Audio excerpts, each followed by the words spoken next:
Hello बेटा जी, आज की क्लास में हम जिस कंटेंट की बात करने जा रहे हैं उसका नाम है क्या? Relation and function. क्या बोला बेटा जी मैंने? Relation and function. Relation and function सुनते ही हमारे माइंड में तुरंत बनते हैं संबंध, जैसे कि तो न्यूमेरिकल डिजिट में अगर बात करी जाए रिलेशन किसे बोलते हैं, मेरा एक क्वेश्चन है आप सबसे कि रिलेशन किसे बोलते हैं। रिलेशन, जिसको आज हम बहुत तरीके से सिस्टमेटिकली सीखेंगे। रिलेशन जब बात आती है ना दो चीजों के बीच में, तो रिलेशन शब्द को समझने के लिए हमारे को ये समझना जरूरी है कि दो वेरिएबल के बीच में रिलेशन कैसे हो सकता है। जैसे कि एक बेटे का अपने पापा के साथ, हस्बैंड का वाइफ के साथ, इसी तरीके से न्यूमेरिकल डिजिट में भी रिलेशन होता है कि मैंने यहाँ पे एक सिंबल लगाया एक्स और वाई के बीच में, तो एक्स और वाई में क्या रिलेशन है बताओ जल्दी से। एक्स वाई से क्या है बताओ? एक्स वाई से क्या है? एक्स वाई से छोटा है या फिर वाई एक्स से बड़ा है। क्लियर है? तो रिलेशन अकॉर्डिंग टू क्वेश्चन चलेगा। हमारे को क्वेश्चन में रिलेशन चैप्टर के अंदर सबसे मेन बात क्या होगी, हर एक क्वेश्चन में, क्या बोला मैंने, हर एक क्वेश्चन में आपको जो गिवन होगा वो एक सेट होगा, यानी एक सेट तो आपको गिवन देगा कुछ ना कुछ। डन? क्योंकि बेटा ट्रिग्नोमेट्रिक फंक्शन सीखने से पहले रिलेशन फंक्शन सीखना जरूरी है, इसलिए इस चीज को ध्यान से सुनते चलना। आपको हर एक क्वेश्चन में कुछ ना कुछ जरूर सेट देगा, और R is equal to relation को समझाने के लिए एक्स और वाई के बीच में एक स्टेटमेंट देगा कि एक्स वाई की पत्नी है, एक्स वाई से बड़ा है, एक्स वाई से छोटा है, एक्स वाई से डिविजिबल है, या एक्स और वाई का सम 5 है, यानी कुछ ना कुछ देगा। आपको उसको पहले समझने के लिए कुछ ऐसा बेसिक कॉन्सेप्ट समझना बहुत जरूरी है, जो मैं अब आपको क्लियर करने जा रहा हूँ। रेडी? बोलो हाँ। जैसे कि सबसे पहले बात आती है, मान लो कि आपको एक क्वेश्चन दिया सेट में, set A is equal to 1 2 3 4 5 6 7 8 9 10, और आर एक रिलेशन बोला गया एक्स और वाई के बीच में। एक्स और वाई के बीच में एक रिलेशन बोला गया। अब बात आती है सर एक्स और वाई के बीच में कैसे बोला गया? अकॉर्डिंग टू क्वेश्चन उसने बोला कि x is plus y is equal to 7 है। रेडी? एक्स प्लस वाई जो है 7 के बराबर है। तो आपको वो सारे पेयर्स बताने हैं जिनका सम 7 हो। इसे बोलते हैं सेट बिल्डर फॉर्म, जो मैंने यहाँ पे लिखी हुई है इसे बाय नेम बोलते हैं सेट बिल्डर फॉर्म। एक होती है रोस्टर फॉर्म। क्या होती है? Roster form. तो मैं आपसे रोस्टर फॉर्म बनाने के लिए बोल रहा हूँ, ऐसे समझो, यानी पेयर, पेयर बनाने की बात कर रहा हूँ। यानी आपको ऐसे दो पेयर, मतलब पेयर्स बताने हैं जिनका सम क्या है, 7 आए। बताओ जल्दी जल्दी, जिनका सम 7 आए। बताओ जल्दी जल्दी आंसर दो बेटा। इन्हीं, और सुनो, हमेशा याद रखना, अगर ये क्वेश्चन में कुछ भी नहीं बोलता कि एक्स और वाई क्या है, तो एक्स और वाई हमेशा सिर्फ और सिर्फ सेट में से होंगे। क्लियर है? एक्स और वाई हमेशा सिर्फ और सिर्फ सेट में से होंगे, इस बात का ध्यान रखना। क्लियर? अब मेरे बच्चों, तो क्या आएगा इसका आंसर? 1 रखने पे क्या आएगा? 1 रखने पे 6 आएगा। 2 के साथ कौन आएगा? 5 आएगा। 3 के साथ कौन आएगा? 4 आएगा। 4 के साथ कौन आएगा? 3 आएगा। 5 के साथ कौन आएगा? 2 आएगा। 6 के साथ कौन आएगा? 1 आएगा। क्लियर है? इसी को बोलते हैं हम रोस्टर फॉर्म। क्या बोलते हैं बेटा जी? Roster form. रोस्टर फॉर्म में इस बात को समझना बहुत जरूरी है कि डोमेन किसे बोलते हैं और रेंज किसे बोलते हैं, यानी, और साथ में एक होता है एरो डायग्राम। एरो डायग्राम से मतलब, लाइक अगर मान लो मैं आपको एक सेट देता, ठीक है, उसी से रिलेटेड आपको क्वेश्चन करना होता, तो सेट में रोस्टर फॉर्म के अलावा एरो डायग्राम किसे बोलते हैं। जैसे कि मान लो आपके सामने एक ए सेट है, ए टू ए की बात की गई, 1 2 3 4 5 6 7 8 9 10, 1 2 3 4 5 6 7 8 9 10। क्लियर? तो 1 किससे रिलेट था अकॉर्डिंग टू क्वेश्चन? 6 से। 2 किससे रिलेट था? 5 से। 3 किससे रिलेट था? 4 से। 4, 3 से। 5, 2 से। 6, 1 से। इसको बाय नेम बोलते हैं एरो डायग्राम। क्यों बोलते हैं? Arrow diagram. ये हो सकता है हमारे को कभी कभी एरो डायग्राम बना बनाया दे दे, उस एरो डायग्राम को कैसे सॉल्व करना है ये आपके सामने क्लियर दिख रहा होगा। डन? पर डोमेन किसे बोलते हैं? क्या बोला? डोमेन। जो सेट के अंदर पेयर का जो सेट है, यानी रिलेशन का जो सेट है, उसके जो पहले पहले एलिमेंट्स होते हैं उसको डोमेन बोला जाता है, यानी फर्स्ट एलिमेंट इन पेयर क्या डोमेन कहलाएगा। यानी जिनकी इमेज होती है, जैसे सेट ए के अंदर जिनकी इमेज है, जैसे कि आपको दिख रहा होगा 1 2 3 4 5 6 की इमेज है किसके अंदर, इन कोडोमेन, तो उसे डोमेन बोलते हैं। यानी 1 2 3 4 5 6। पर रेंज किसे बोलते हैं, क्या बोला मैंने, रेंज किसे बोलते हैं, जब कोई वैल्यू डाली जाए तो उसका कुछ ना कुछ रिजल्ट आता है तो उसको रेंज बोला जाता है। लाइक क्या, बाद वाले एलिमेंट 6 5 4 3 2 1। अच्छा इसमें एक बात आती है, क्या सर इसमें सारे एलिमेंट लिखे हैं, नहीं, आपकी मर्जी है। इसको मेन चीज बताई जाए तो रेंज जो आंसर आया था उसे रेंज बोलते हैं, और रेंज हमेशा बाद वाले सेट के अंदर पाई जाएगी जिसे हम कोडोमेन बोलते हैं पूरे सेट को। यानी कोडोमेन किसे बोलते हैं, पूरे के पूरे सेट को कोडोमेन बोलते हैं।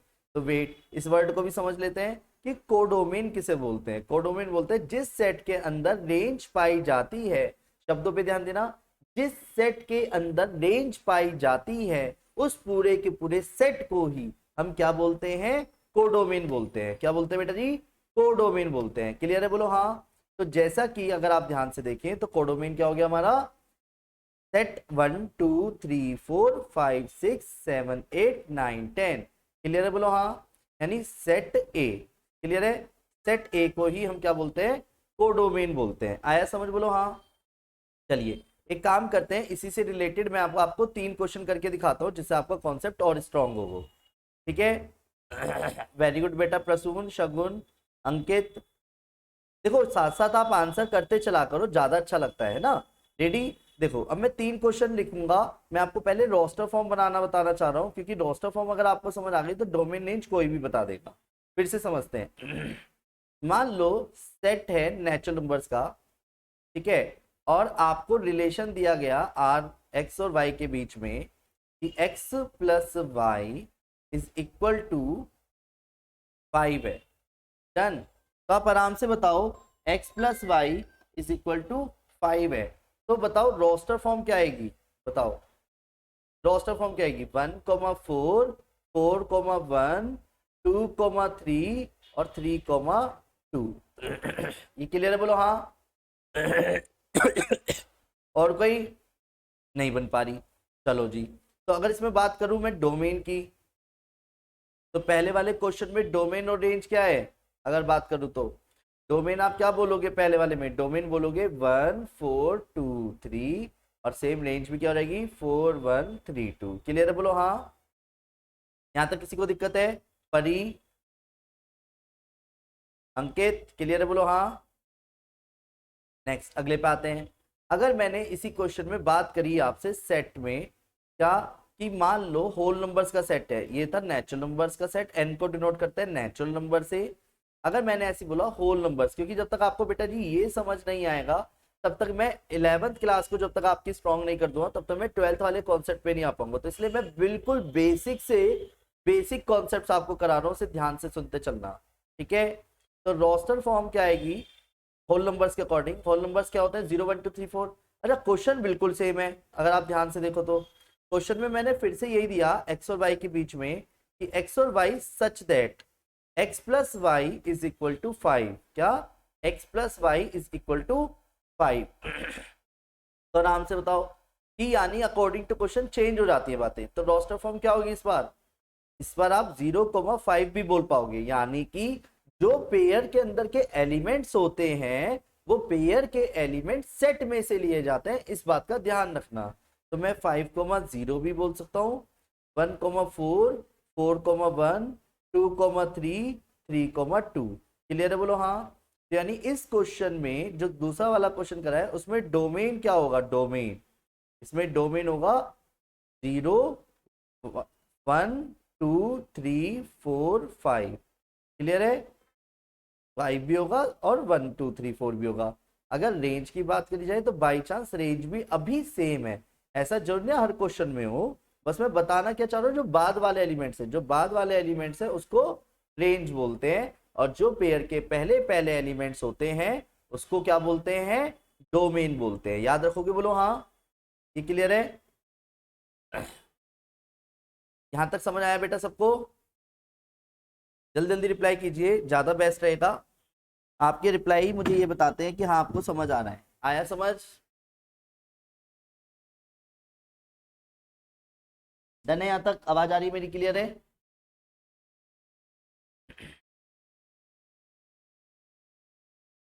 नहीं बेटा मानसी, इसको सीरियस वाइज लिखना जरूरी नहीं होता, या आप अपनी मर्जी से आगे पीछे लिख सकते हो, क्योंकि सेट से ये कहता है अगर आपने किसी एक चीज को एक बार लिख दिया तो उसको दोबारा लिखने की जरूरत नहीं है, बस बस लिख दो। ठीक है?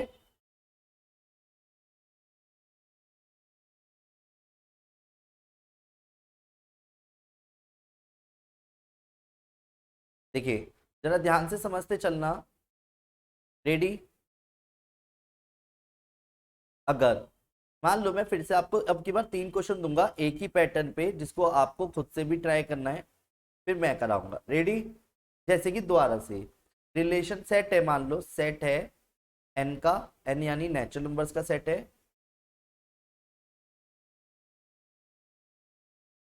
और आर इज इक्वल टू एक रिलेशन है एक्स और वाई के बीच में, x square plus Y square is equal to 25। क्या बोला मैंने? X square plus Y square is equal to 25।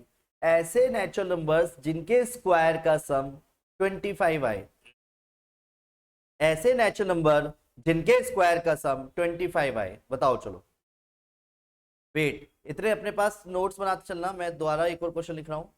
Whole numbers है, क्वेश्चन सेम है, R is equal to X और Y such that X square plus Y square is equal to 25 होगा। फिर दोबारा से सेट इंटीजर्स का, टीजर्स का सेट है, और आर एक रिलेशन है एक्स और वाई के बीच में, x square plus Y square is equal to 25। तो बस मैं पता है क्या बताना चाह रहा हूँ, एक्चुअल में क्वेश्चन में जो फर्क पड़ता है वो सेट से नहीं पड़ता, उसके अकॉर्डिंग टू क्वेश्चन अगर बात करी जाए तो सेट की वजह से फर्क पड़ता है, उसकी रिलेशन की लैंग्वेज तो सेम ही है तीनों में, है ना? देखो जरा ध्यान से, अगर आर इज इक्वल टू, अगर आप पेयर बनाते हो तो चलो पहले वाले का आंसर लिखते हैं। तो पहले वाले में सिर्फ और सिर्फ 3,4 और 4,3 आएगा, यानी ऐसे दो नेचुरल नंबर जिनके स्क्वायर का सम क्या है 25 आए। तो उसमें जो डोमेन होगा, क्या होगा डोमेन? 3,4, और रेंज भी बाय डिफॉल्ट क्या होगी इस क्वेश्चन में? 4,3। क्लियर है? बोलो हाँ। अगेन एक और बात करते हैं, अगर मैंने आपसे कहा कि ऐसे दो होल नंबर्स बताओ जिनके स्क्वायर का सम 25 हो, तो आप एक तो 3,4 और 4,3 तो बोलते ही बोलते, पर साथ में एक और बात का आंसर दीजिएगा। क्या इसमें आपको ये चीज दिख रही है कि 0,5 और 5,0 भी बोल सकते हो इस बार? बोलो हाँ। तो इसमें डोमेन क्या हो गया बेटा जी? डोमेन हो गया 3,4, और रेंज क्या हो गई बेटा जी? 4,3। आया समझ? बोलो हाँ। अगर मैं इंटीजर्स बोलता, अब आपके पास कितने सारे आंसर्स हैं मुझे ये जानना है। चलो देखते हैं कितने जने होल नंबर्स वाले का, मतलब होल नंबर्स वाले का तो लिख ही दिया मैंने, अब इंटीजर्स वाले का लिख के दिखाओ तो जाने। एक ही मैसेज में लिखना है, ठीक है? कोशिश करो। चलो बताओ। तीसरे वाले में इंटीजर्स, इंटीजर्स का मतलब होता है आप नेगेटिव वैल्यू भी बोल सकते हो, पॉजिटिव भी बोल सकते हो।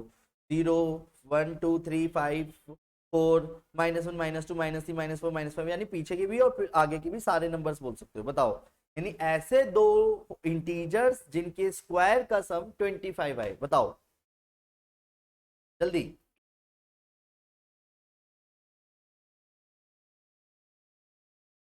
परी बंसल वेरी गुड, -3, -4, -3, 4 भी वैलिड है।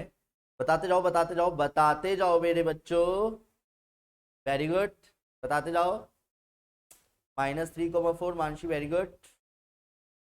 बड़ी लिमिटेड सी आंसर दिया यार अंकित। शगुन ने भी दिए हैं, 2 पेयर बढ़ाए हैं भाई। मानसी ने एक और ऐड किया 0,-5। यस अंकित ने भी बढ़ाया -4,3। सोचते जाओ और बढ़ते जाएंगे, सोचते जाओ। Very good Mansi, very good. चलिए अब मेरी बारी। Right right. अब मेरे प्यारे बच्चों ध्यान से सुनते चलना, समझते चलना, नहीं आए तो पूछते चलना, ठीक है। देखो 0,5 5,0 0,-5 -5,0 3,4 4,3 3,-4 -4,3 माइनस के 3,4 3 4,-3 और -3 -4 -4 -3। आया समझ? 2 4 6 8 10 12 ये मैंने सारे लिख दिए हैं। आया समझ? अब तो डोमेन और रेंज तो कोई भी बता ही देगा। डोमेन क्या हो गई बेटा हमारी?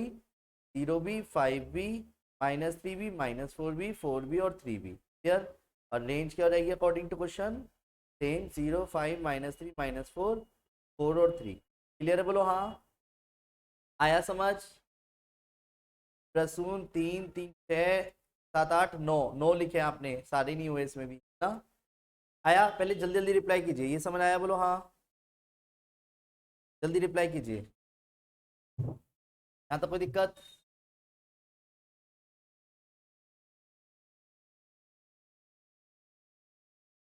कोई बात नहीं, समझ आ गया पर?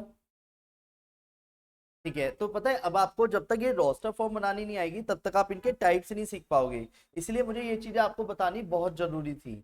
अब सुनो मेरे बच्चों, तुम्हें क्या लगता है कि क्वेश्चन इतने इजी आएंगे क्या? नहीं, क्वेश्चन किसी भी लेवल पे धीरे धीरे इंक्रीज करते जाएंगे। बस मैं आपको बताना क्या चाह रहा हूँ, रोस्टर फॉर्म से ही हमारे को जज करना होता है। तो अब जो हमारा कॉन्सेप्ट है वो किस पे बेस्ड है? टाइप्स ऑफ रिलेशंस पे। तो बोला मैंने टाइप्स ऑफ रिलेशन। क्या बोला मैंने? Types of relation. According to question types of relations किसको बोलते हैं ये समझते हैं। हमारे सामने 5 तरीके के टाइप्स आएंगे बेटा जी। पहला, दूसरा, तीसरा, चौथा और पांचवा, क्लियर। तो पहले टाइप क्या होगा हमारा टाइप्स ऑफ रिलेशन में? सबसे पहले एम्प्टी रिलेशन किसको बोलते हैं? एक एक करके मैं आराम आराम से समझाता रहूंगा बहुत सारे एग्जांपल्स के साथ, ठीक है। यूनिवर्सल रिलेशन से बोलते हैं, यूनिवर्सल रिलेशन किसको बोलते हैं? ठीक है।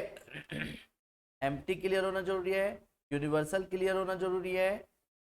फिर तीसरा इसी तरीके से सेट रिलेशन में बात की जाए तो तीसरे टाइप में आइडेंटिटी रिलेशन किसको बोलते हैं? क्योंकि हमें नहीं पता ना, टाइप्स ऑफ रिलेशन से रिलेटेड भी बहुत क्वेश्चंस आते हैं। एक होता है इनवर्स रिलेशन, होता है इनवर्स रिलेशन। और सीबीएसई और आईएससी की दोनों ही बुक्स में जो कॉन्सेप्ट हमारा जुड़ा हुआ है वो किस पे बेस्ड है? Equivalence relation. इक्विवेलेंस रिलेशन जिसके अंदर 3 कैटेगरी डिवाइड होगी। आज की क्लास में हम थोड़ी सी झलकियां तो देखेंगे, पर ये कॉन्सेप्ट समझ आएगा आपको नेक्स्ट क्लास में, और उससे नेक्स्ट क्लास में इसकी प्रेजेंटेशन समझ आएगी। तो जिसे हम बोलते हैं एक तरह से रिफ्लेक्सिव, सिमेट्रिक और ट्रांजिटिव। यानी ये नाम आपको सिर्फ और सिर्फ तभी समझ आएंगे जब आप इनको पहले कॉन्सेप्चुअली समझेंगे। हर एक बात कहीं ना कहीं रोस्टर फॉर्म से लिंक करती है, तो प्लीज रोस्टर फॉर्म को समझना आप सबके लिए बहुत बहुत बहुत ही ज्यादा जरूरी हो जाता है। Are you ready? बोलो हाँ। क्या आप सब रेडी हैं कॉन्सेप्चुअली समझने के लिए? ठीक है, रेडी। नेक्स्ट,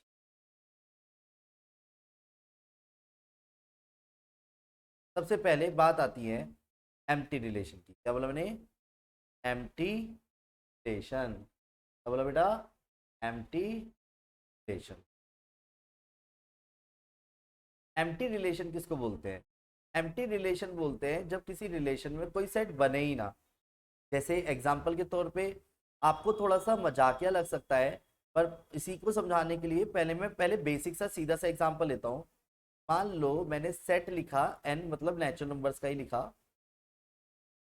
नेचुरल नंबर्स का ही लिखा, और आपको क्वेश्चन दिया मैंने आर एक रिलेशन है एक्स और वाई के बीच, एक्स और वाई के बीच में कि x plus y is equal to -7 आने चाहिए।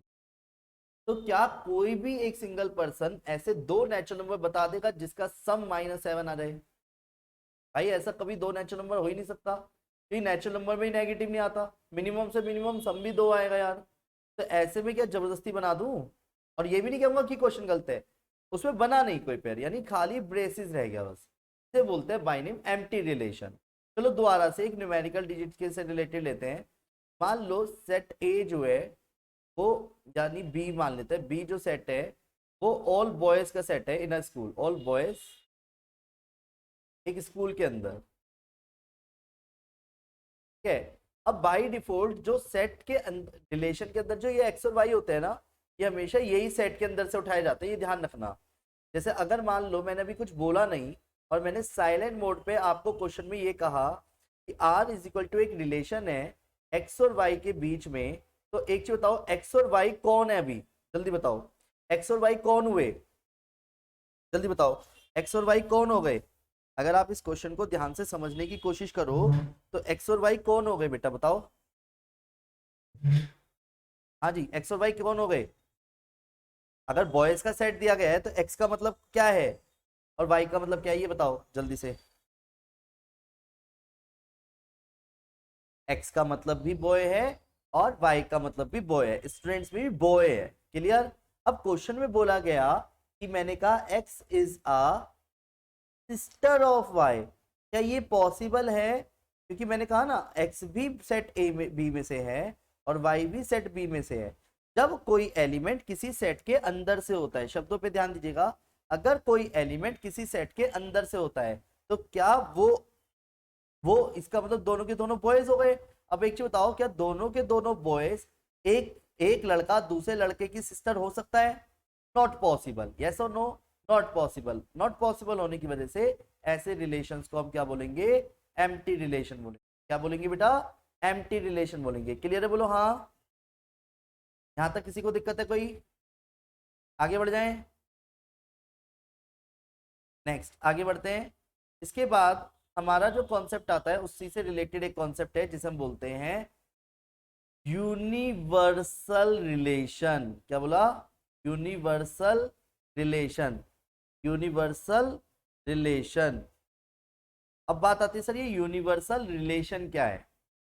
यूनिवर्सल रिलेशन से मतलब है क्या, कि एक ऐसा रिलेशन जब सारे सेट के एलिमेंट उसके खुद के ईच एंड एवरी एलिमेंट बराबर आ जाए, मतलब each and every element related to itself और साथ में अदर एलिमेंट्स आल्सो, मतलब ईच एंड एवरी एलिमेंट हर एक से रिलेटेड जरूर होगा, कोई ना कोई एलिमेंट सबसे, यानी ईच एंड एवरी एलिमेंट सबसे रिलेटेड हो। यानी कहने का मतलब एग्जांपल से समझते हैं। मान लो मैंने सेट में ये कहा एक लिमिटेड एलिमेंट्स है 1 2 3, और एक रोस्टर फॉर्म से समझते हैं। रोस्टर फॉर्म में मैंने सारे लिख दिए 1 1 1 2 1 3 2 1 2 2 2 3 3 1 3 2 3 3। आप चाह कर के भी अब ऐसा कोई पेयर बता ही नहीं पाओगे जो मैंने ना लिखा हो। देखो चाहे अगर आप नोटिस करो जो मैंने सेट लिखा हुआ है 1 2 3, वो 1 2 3 जो सेट है वो वन उसके अंदर अगर कोई भी दो एलिमेंट उठाते हो या चाहे खुद का खुद के साथ भी उठाते हो तो सारे लिखे हुए हैं, क्लियर है। इसे बोलते हैं बाय नेम यूनिवर्सल रिलेशन। क्या बोलते हैं, यूनिवर्सल रिलेशन। आया समझ, बोलो हाँ, ठीक है। अब सुनो, ऐसे नहीं आया तो पहले एग्जांपल को भी स्किप करते हैं, दूसरे एग्जांपल पे आते हैं। मान लो मैंने कहा सेट है, इफ सेट ए, सेट ले लेते हैं इंटीजर्स का, इंटीजर्स तो समझते ही हैं। और मैंने कहा आर एक रिलेशन है एक्स और वाई के बीच में, x minus y is an integer. Language को समझते हैं। पहले इसको समझाने के लिए मैं आप सबसे एक क्वेश्चन पूछूंगा, जल्दी से आंसर देना। सभी अपने मन में एक इंटीजर मान लो, जल्दी से, सभी अपने अपने मन में एक इंटीजर मान लो चलो, सबने अपने अपने मन में एक इंटीजर नाम लेना है। ले लिया सबने मन में, मान लिया एक इंटीजर नंबर, उसी को उसी में से माइनस करो, जीरो आया है ना, जल्दी बताओ। इट्स ओके, जादू में किसी को बताता नहीं हूँ, इट्स ओके। जीरो आया है नहीं आया है, चलो एक और जादू दिखाता हूँ। डन। दोबारा से अपने मन में दो इंटीजर मान लो, चलो अपने मन में दो इंटीजर मान लो, मान लिया। अब उन दोनों को जोड़ो, आपके मन का नंबर बताऊंगा, गारंटी ले रहा हूं। उन दोनों इंटीजर नंबर को जोड़ दो, इंटीजर आया है ना, तो इट्स ओके यार, थैंक्स मत बोलो, इट्स ओके। आया नहीं आया जल्दी बताओ। परी, अंकित, मानसी, यस और नो?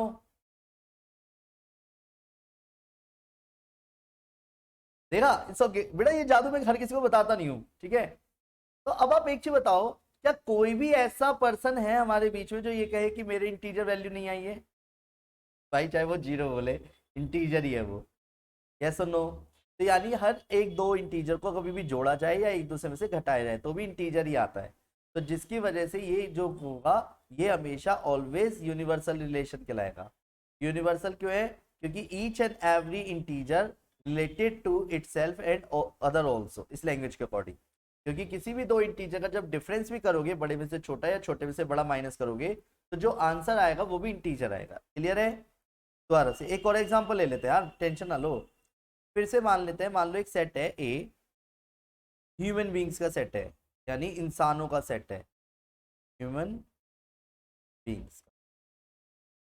और आर एक रिलेशन दिया गया एक्स और वाई के बीच में, कि एक्स और Y such that X height difference between, double ने difference between height of X and Y is less than 5 metre. यार एक चीज बताओ, पैदा हुआ बच्चा या दुनिया का सबसे लंबी हाइट के बच्चे के बीच का डिफरेंस भी लोगे ना, तो भी वो लेस देन 5 मीटर ही होगा। क्योंकि हमारी धरती पे अभी तक जितने भी बंदे मौजूद हैं, उनकी हाइट मैक्सी टू मैक्स भी 10 फुट या 9 फुट या 11 फुट तक ही है बस। और ये तो 5 मीटर बोलो, 5 मीटर मतलब 15 फुट से भी ज्यादा, उससे भी डिफरेंस कम होना चाहिए। तो यानी मेरा और आपका भी एक रिलेशन बन गया आपस में, क्योंकि हम दोनों की हाइट का जो डिफरेंस है वो भी बाय डिफॉल्ट क्या हो गया, लेस देन 5 मीटर तो होगा। ये कैसा रिलेशन कहलाएगा? यूनिवर्सल रिलेशन कहलाएगा। यानी आर इज इक्वल टू किसके बराबर हो गया बाय डिफॉल्ट? ए इंटू ए के। यहाँ पे आर इज इक्वल टू किसके बराबर हो गया? जेड इंटू जेड के। समझ आया? बोलो हाँ। इसे बाय नेम बोलते हैं यूनिवर्सल रिलेशन। क्लियर है? बोलो हाँ। अंकित, यार अब ये जादू किसी को सिखाना नहीं है, ठीक है ना? कभी सिखाने बैठ जाओ, ठीक है? देखिए रेडी, ये अपने तक ही रखना जादू। तीसरा, अगर पॉइंट की बात करी जाए जिसे हम बोलते हैं आइडेंटिटी रिलेशन। क्या बोला बेटा जी मैंने? आइडेंटिटी रिलेशन, बहुत इंपॉर्टेंट टॉपिक है अब ये। Identity, identity relation. Identity relation को by name smallest equivalence relation के नाम से भी जाना जाता है। स्मॉलेस्ट इक्विवेलेंस रिलेशन के नाम से भी जाना जाता है। पर मैं आपको इसकी देसी लैंग्वेज में पहले कॉन्सेप्चुअली ये बताना चाहूंगा इसका मतलब क्या है। इसका मतलब है ईच, पहले विदेशी लैंग्वेज बात कर लेते हैं। Each and every element, each and every element of given set A, of set A related to itself, related to itself, itself only, only शब्द बड़ा मेन है इसमें। आइडेंटिटी, पहले इस शब्द को समझते हैं। मैं कैसे मान लूं कि बेटा अंकित आपका नाम अंकित है, प्रसून मैं कैसे मान लूं आपका नाम प्रसून है, यहाँ पे मौजूद मानसी मैं कैसे मान लूं आपका नाम मानसी है, मानसी नहीं है, मैं कैसे मानूं? बताओ चलो। परी, अंकित, मानसी, कैसे मानूं मैं आप सबका नाम जो आप बता रहे हो, ये नाम जो आपका शो हो रहा है यही एक्चुअल नेम आपका? क्या करोगे आप? क्या से मुझे प्रूफ करोगे कि आपका नाम यही है? चलो अंकित भैया ने कहा बर्थ सर्टिफिकेट दिखाओगे, ठीक है। आईडी से, आईडी की full form identity, right. Mansi ने भी कहा सर सर्टिफिकेट दिखाऊंगी, तो सर्टिफिकेट यानी कि ऐसा एक प्रूफ हो गया, एक ऐसी आइडेंटिटी हो गई जिसको यानी आपकी पहचान, आपका नाम आपको शो करने के लिए भी एक डॉक्यूमेंट दिखाना पड़ रहा है, राइट। इसी को बोलते हैं बाय नेम, क्या क्या बोलते हैं? आइडेंटिटी। आइडेंटिटी मतलब सेम, यानी डिक्टो सेम। यानी अगर देसी लैंग्वेज में बात करी जाए तो जब कोई सेट आपको किसी क्वेश्चन में गिवन देता है, जैसे हमारे को सेट दिया 1 2 3, तो देसी लैंग्वेज में बात करूं तो सेट के अंदर जितने एलिमेंट दिए गए ना, वो सिर्फ और सिर्फ खुद से रिलेट होने चाहिए। 1,1 2,2 3,3, इसको बाय नेम बोलते हैं आइडेंटिटी रिलेशन। आइडेंटिटी रिलेशन क्या होता है, सेट के अंदर दिए गए सभी एलिमेंट सिर्फ खुद से रिलेट होने चाहिए। सर अगर मान लो कि एक सेट में 1 भी दिया है, 2 भी दिया है, 3 भी दिया है, तो क्या आर ये जो रिलेशन में लिख रहा हूं 1 1 2 2 3 3 और मान लो गलती से एक्स्ट्रा हो जाए तो नहीं, वो आइडेंटिटी रिलेशन नहीं है, ये आइडेंटिटी रिलेशन नहीं है। अच्छा सर एक चीज बताओ, अगर कोई रिलेशन ऐसे दिया हो 1 1 2 2 3 3 नहीं दिया, 1 2 दे दिया चलो तो भी नहीं है। अच्छा चलो सर अगर ये देख करके उसने ये दे दिया और एक सिंगल एलिमेंट कोई सा खाली रह गया, मतलब वो इसके अंदर तो दिख रहा था पर खुद से रिलेट नहीं है, तो भी आइडेंटिटी नहीं है। यानी आइडेंटिटी क्या कहता है, each and every element of set A related to itself only, यानी सिर्फ और सिर्फ खुद से ही रिलेटेड होना चाहिए। ईच एंड एवरी एलिमेंट खुद से रिलेटेड होना चाहिए, इसी को बाय नेम हम क्या बोलते हैं, आइडेंटिटी रिलेशन बोलते हैं। क्या बोलते हैं, आइडेंटिटी रिलेशन बोलते हैं। ध्यान रखोगे, आइडेंटिटी रिलेशन किसको बोलते हैं, each and every element related to itself only, इसको क्या बोला जाता है, आइडेंटिटी रिलेशन। ध्यान रखोगे, बोलो हाँ, जल्दी जल्दी रिप्लाई कीजिए बेटा। यहां तक किसी को कोई दिक्कत, जल्दी बोलो।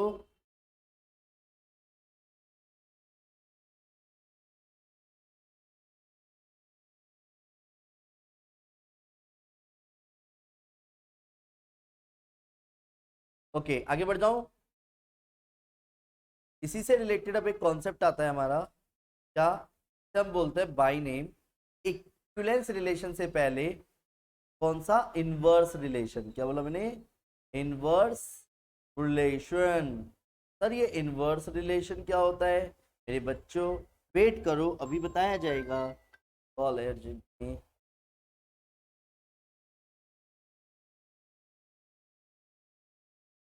हेलो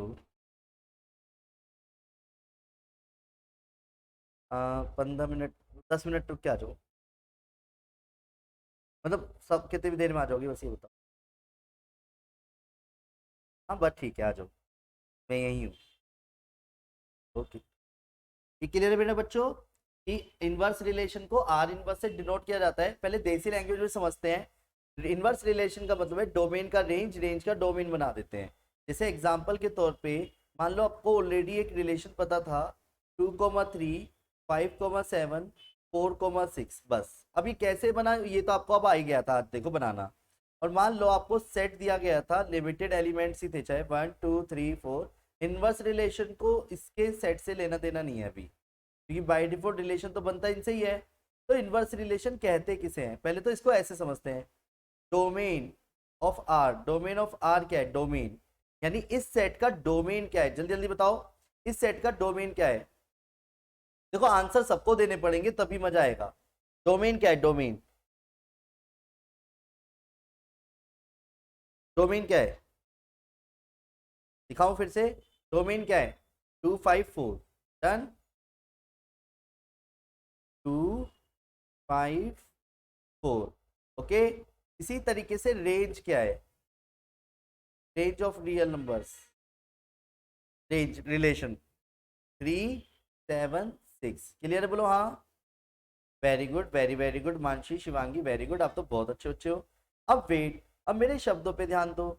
इसी क्वेश्चन में अगर आपको इनवर्स रिलेशन निकालना है, क्या बोला मैंने, इनवर्स रिलेशन निकालना है, तो इनवर्स रिलेशन किसको बोलते हैं, इनवर्स रिलेशन बोलते हैं जब आप पेयर को ऐसे पलट दो, यानी क्या, लाइक 3,2 7,5 और 6,4 में, इसको बाय नेम क्या बोलते हैं, इनवर्स रिलेशन बोलते हैं। क्या बोलते हैं, इनवर्स रिलेशन, यानी डोमेन का रेंज, रेंज का डोमेन हो जाता है। जैसे एग्जांपल के तौर पे अगर मैं आप सभी से इसमें कहूं बेटा डोमेन आर इनवर्स, यानी डोमेन, इस इनवर्स का डोमेन क्या होगा, इनवर्स का डोमेन यानी 3,7,6। और इसी तरीके से रेंज ऑफ आर इनवर्स क्या होगी हमारी क्वेश्चन में, 2,5,4। आया समझ, यानी according to question inverse relation कहते किसे हैं, में डोमेन का तो बन जाता है रेंज, और रेंज बन जाती है डोमेन, इसी को बाइनेम बोला था। देखो चाहे रेंज बन गई थी डोमेन और डोमेन बन गई रेंज, तो इसको क्या बोला जाता है कहीं ना कहीं, इनवर्स रिलेशन। इनवर्स मतलब समझ गए, बोलो हाँ, जल्दी जल्दी रिप्लाई कीजिए। इनवर्स रिलेशन समझ आया? आप जब तक रिप्लाई नहीं करोगे तो मुझे कैसे पता चलेगा कि आपको समझ आया है?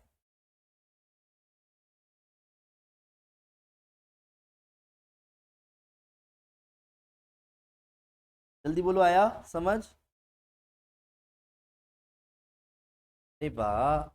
अब सुनो, अब जो कॉन्सेप्ट हमारा रहता है हम बोलते हैं बाइनेम इक्विवेलेंस रिलेशन। क्या बोला? Equivalence, equivalence relation. ये हमारी क्लास का सबसे अहम टॉपिक बनेगा, जिसमें मैं छोटी सी बात को बस ऐसी ओरली बोलना चाहूंगा, जिससे नेक्स्ट क्लास में जब मैं इसे समझाऊं तो बड़ा अच्छा लगे। एक होता है रिफ्लेक्सिव, एक होता है सिमेट्रिक, और एक होता है ट्रांजिटिव। क्या? रिफ्लेक्सिव यानी अब फिर वही वाली बात आती है कि क्वेश्चन में गिवन क्या देगा मेरे बच्चों। मैं फिर बोलना चाहूंगा, हर क्वेश्चन में एक सेट देगा, कुछ कुछ, सारा खेल सेट का ही होगा। रिलेशन में एक्स और वाई करके कुछ कुछ सच सेट करके एक रिलेशन देगा। क्लियर? आपको क्या समझना है? रिफ्लेक्सिव कहता है सेट के अंदर दिए गए सभी एलिमेंट सिर्फ और सिर्फ खुद से रिलेट जरूर होने चाहिए। यानी ए अगर सेट में से बिलोंग कर रहा है, ए अगर सेट ए में से बिलोंग कर रहा है तो ए कॉमा ए जरूर दिखना चाहिए किसके अंदर, रोस्टर फॉर्म में। अगर ए कॉमा ए, क्या ए कॉमा ए अगर आपको दिख जाएगा, तो अगर ए कॉमा ए बिलोंग करेगा रिलेशन को तो हम कहेंगे इट इज रिफ्लेक्सिव। ये मैं कहना चाहूंगा, मैं फिर बोल रहा हूँ, ये मैं कराऊंगा नेक्स्ट क्लास बहुत प्रॉपरली, बस अभी ओवरव्यू दे रहा हूँ, ठीक है? क्योंकि यही हमारी सबसे मेन क्लास बनेगी और पूरी 12th क्लास के अंदर रिलेशन में यही कॉन्सेप्ट सबसे मेन है। क्योंकि जो अभी तक मैंने पढ़ाया था वो 11th का रिवीजन था। रिफ्लेक्सिव किसे बोलते हैं? जब किसी सेट के अंदर जो भी एलिमेंट दे उसका ईच एंड एवरी एलिमेंट, कोई भी एलिमेंट खाली नहीं रहना चाहिए, खुद से जरूर रिलेट हो। सिमेट्रिक भी इसी तरीके से कहता है। सिमेट्रिक कहता है भैया अगर कोई ऐसे है तो ऐसे भी हो। यानी कहने का मतलब अगर पहला दूसरे से रिलेट कर रहा है तो B comma A also belongs to R होना चाहिए, जिसमें ए और बी क्या होता है, बिलोंग्स टू सेट में से होता है। तो इट इज सिमेट्रिक। क्या? It is symmetric. जब ए कोमा बी बिलोंग कर रहा है सेट में से, यानी ए बी और बी बी, अगर कोई पेयर बिलोंग कर रहा है तो उसका अपोजिट भी उस सेट के अंदर होना चाहिए, उसे बोलते हैं सिमेट्रिक। सिमेट्रिक मतलब अगर पहला दूसरे से रिलेट है तो दूसरा भी पहले से होना चाहिए, इसे बोलते हैं सिमेट्रिक। क्लियर? और ट्रांजिटिव क्या कहता है इसे समझते हैं। अगर पहला दूसरे से रिलेट है, दूसरा तीसरे से रिलेट है, तो इट इंप्लाइज पहला तीसरे से बिलोंग करना चाहिए, यानी ये तीनों के तीनों कहां से होने चाहिए, सेट में से। अगर पहला दूसरे से रिलेट है, अगर दूसरा तीसरे से रिलेट है तो पहला तीसरे से होना चाहिए, इट इज ट्रांजिटिव। क्लियर है? बोलो हाँ। अब ये समझ आएगा, एक एक एग्जांपल के साथ ऐसी शॉर्ट में समझ लेते हैं। मान लो कि मुझे एक सेट दिया ए 1 2 3 का, और आज एक रिलेशन दिया 1,1 2,2 3,2। डन। अब मेरे बच्चों ध्यान से समझना, और 3,2 और 2,1, चलो डन। तो मैं आराम आराम से एक एक करके एग्जांपल दूंगा। क्या ये रिफ्लेक्सिव है? शब्दों पे ध्यान दीजिएगा। रिफ्लेक्सिव कहता किसे है पहले वो समझते हैं। सेट के अंदर जितने भी एलिमेंट दिए गए थे, ईच एंड एवरी एलिमेंट खुद से रिलेट होना चाहिए था। तो क्या ये सभी खुद से रिलेटेड है? नहीं है, क्योंकि 3,3 मुझे नहीं दिख रहा रिलेशन में, आर के अंदर दिख रहा है क्या आपको? और जबकि 3 बिलोंग कर रहा है सेट के अंदर, तो ये जब बिलोंग नहीं कर रहा तो हम क्या कहेंगे, नॉट रिफ्लेक्सिव। क्या हो गया ये? Not reflexive, not reflexive. Clear है? बोलो हाँ। चलो इसी वर्ड को जरा समझते हैं सिमेट्रिक के केस में। सिमेट्रिक क्या कहता है? सिमेट्रिक कहता है कि अगर पहला दूसरे से रिलेट कर रहा है तो दूसरा पहले से करना चाहिए। यानी अगर 3,2 आपको दिख रहा है तो आपको 2,3 भी दिखना चाहिए। या 2,3 मुझे कहीं दिख रहा है? नहीं दिख रहा, जिसकी वजह से हम क्या बोलेंगे, तो इट इज नॉट सिमेट्रिक। ये क्लियर है? बोलो हाँ। फिर पॉइंट आता है ट्रांजिटिव का। क्या पॉइंट आता है? ट्रांजिटिव का। तो ट्रांजिटिव के केस में देखो, ट्रांजिटिव के केस में पहला अगर दूसरे से रिलेट है, दूसरा तीसरे से रिलेट है तो पहला तीसरे से रिलेट होना चाहिए। जैसे कैसे, इफ 3,2 बिलोंग्स टू आर है और 2,1 भी बिलोंग्स टू आर है, यानी 3 2 से है, 2 1 से है, तो अकॉर्डिंग टू क्वेश्चन 3 1 होना चाहिए। तो क्या 3 1 मुझे कहीं भी दिख रहा है? नहीं दिख रहा, तो जिसकी वजह से हम क्या बोलेंगे, तो इट इज नॉट ट्रांजिटिव। अब इसी को समझाने के लिए मैं नेक्स्ट क्लास आपके सामने बहुत सारे मल्टीपल ऑफ एग्जाम्पल रखूंगा विदाउट एनी प्रेजेंटेशन, जिससे आप पहले कॉन्सेप्चुअली स्ट्रॉन्ग कर सकें, उसके बाद देन हम आगे बढ़ पाए। आया समझ? बोलो हाँ। सिमेट्रिक बेटा मानसी ऐसे है, अगर a कोमा बी है तो b कोमा ए भी होना चाहिए। जैसे 3,1 अगर आपको रिलेशन में दिख रहा है, ध्यान से देखो 3,2 दिख रहा है, तो आपको 2,3 भी होना चाहिए था यहाँ पे, जो कि नहीं है। जैसे 2,1 दिख रहा है तो 1,2 भी होना चाहिए, यानी जितने पेयर दिखे उनका सबका अपोजिट होना चाहिए। अगर ऐसे है तो ऐसे भी हो।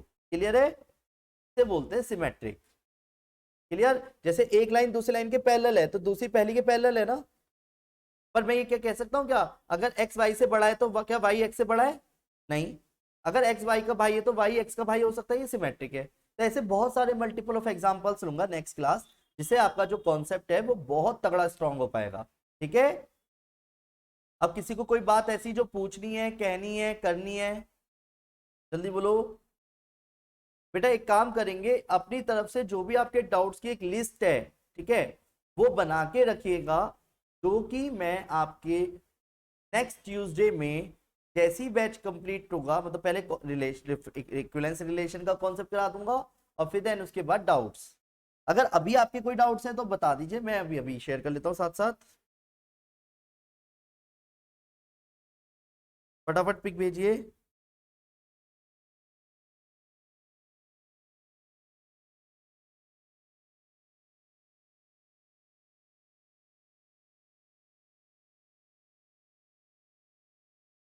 बताओ।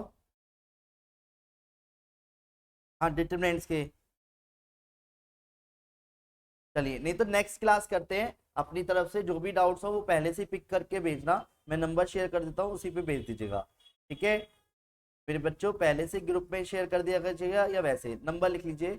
ये नंबर है 9891390139। जब भी कोई डाउट हुआ करे तो आप इस वाले नंबर पे पहले ही मुझे पिक्स क्लिक करके शेयर कर दिया कीजिए। इससे क्या होगा कि मेरे पास अपने आप ही आपके जो डाउट्स हैं वो पहले से ही मिल जाएंगे। कि मेरे बच्चों, जब भी कोई डाउट हुआ करे तो इस वाले नंबर पर आप शेयर कर दिया कीजिए। ठीक है जी बेटा जी। अगर मेरा पर्सनल नंबर चाहिए तो पर्सनल नंबर बेटा जी मेरा ये वाला है, 9213271580। ठीक है, अभिषेक सिंघल। ये मेरे बच्चों, और अगर कोई ऐसी बात है जो आप लगता है कि शेयर करनी है तो आप कभी भी कर लीजिए, नॉट अ बिग डील। ठीक है, चलिए मिलते हैं नेक्स्ट क्लास। टेक केयर बेटा जी, बाय बाय।